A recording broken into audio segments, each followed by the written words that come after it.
इन page में जो page setup होता है, जब आप एक नई फाइल ओपन करते हैं, न्यू करेंगे, कंट्रोल एन की प्रेस करें, तो आपके पास सबसे पहले पहले जो ऑप्शन आता है वो पेज सेटअप का जो है वो डायलॉग बॉक्स जो है वो आपके पास ओपन हो जाते हैं। यहाँ से आप सेलेक्ट कर सकते हैं कि मैंने कौन सा पेज रखना है। ये पेज साइज़ आप सेलेक्ट कर सकते हैं, फोर साइज़ आमतौर पे जो है वो लीगल साइज़ जो है वो हम यूज़ करते हैं। ये फोटो स्टेट वाली साइज़ होती है। विथ हाइट आप अपनी मर्ज़ी से भी अपना पेज सेट कर सकते हैं, जितनी आप विड्थ देना चाहते हैं इंचेस के अंदर आप दे सकते हैं यहाँ पे। इसी तरह से ओरिएंटेशन जो है वो आपका पेज जो है वो लैंडस्केप होगा या पोर्ट्रेट होगा, ये भी आपकी मर्ज़ी, आप इसमें सेट कर सकते हैं। कितने पेजेस होंगे, यहाँ से आप मज़ीद पेजेस भी ऐड कर सकते हैं। मार्जिन क्या होगा, यानी कि जो आपके पास जो लेफ़्ट है और राइट है, यहाँ पे ये आपके पास मार्जिन है, तो ये मार्जिन कितना होगा, आप यहाँ से बढ़ा भी सकते हैं इस मार्जिन को।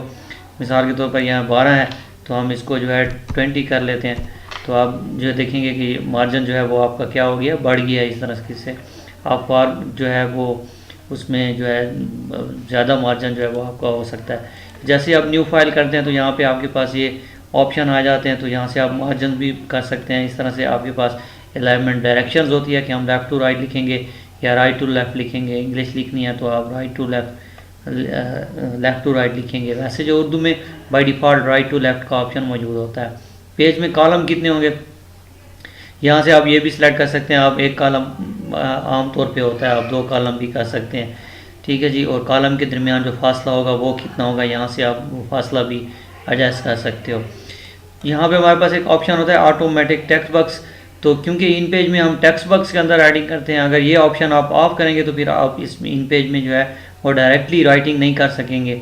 अगर आप ये ऑन करेंगे और ओके कर दें तो आपके पास यहाँ पे देखें ये 2 कॉलम हमारे पास बन गए और यहाँ पे 2 टेक्स्ट बॉक्स आ जाते हैं। ये देखिए, हम एरो की के ऊपर क्लिक करते हैं और यहाँ पे हम क्लिक करते हैं तो ये देखिए ये हमारे पास जो है टेक्स्ट बॉक्स जो है ये देखें ये सिलेक्ट हो जाता है।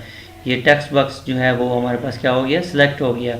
सो हम फिर इसमें इसकी टेक्स्ट बॉक्स में इसकी फॉर्मेटिंग कर सकते हैं। मिसाल के तौर पर हम ऑब्जेक्ट में जाके इसकी जो है ये जो टेक्स्ट बॉक्स है इसकी जो है बॉर्डर वगैरह हम चेंज करना चाहते हैं, तो यहाँ से देखें हमने बॉर्डर जो है वो क्या कर दिया, चेंज कर दिया। ये देखें डिफरेंट बॉर्डर है, हम ये डबल बॉर्डर देना चाहते हैं और ये कलर इसका हम रेड रखना चाहते हैं, तो आप देखेंगे ये बॉर्डर जो है वो उसका क्या हो जाएगा, रेड। तो ये हमारे पास जो है हर इसमें, अब मिसाल के तौर पर आपने पेज बना लिया और बाद में आप ख्याल है कि नहीं इसमें एक कॉलम होना चाहिए, तो फिर उसके लिए आप फॉर्मेट मेन्यू में जाएंगे।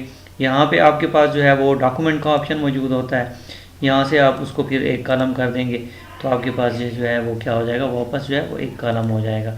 तो ये डॉक्यूमेंट्स में हमारे पास यहाँ पे ऑप्शन जो है वो मौजूद होते हैं, आप उसमें कमी बेशी कर सकते हैं। मिसाल के तौर पर आपने A4 साइज़ रखा, आप कहते हैं नहीं जी ये तो लीगल साइज़ होनी चाहिए, तो आप यहाँ से क्या कर सकते हैं, फिर इसको लीगल साइज़ जो है वो कर सकते हैं।